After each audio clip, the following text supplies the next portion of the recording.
আসসালামু আলাইকুম। Jhenaidah Magura national road ৭-এর Hatgopalpur বাজারে রাস্তা ভাঙ্গা থাকার জন্য মানুষের খুব কষ্ট হচ্ছে এবং জ্যাম হচ্ছে।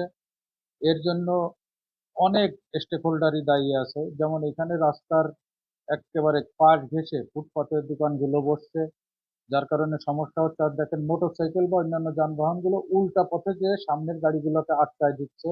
আবার পরিবহনেরও কিছু কাউন্টার আছে, তারা অনেক সময় প্যাসেঞ্জার নেওয়ার জন্য দাঁড়াচ্ছে, জ্যাম হচ্ছে। অনেক সময় অ্যাম্বুলেন্সও আটকা থাকতেছে।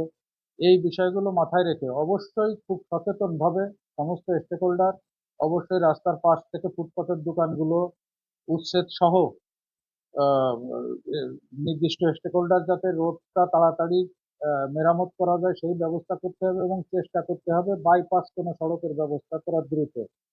সুপ্রিয় চালক ও মালিক বিন্দু, অবশ্যই এটা মাথায় রেখে চলাচল করুন। ধন্যবাদ। আসসালামু আলাইকুম।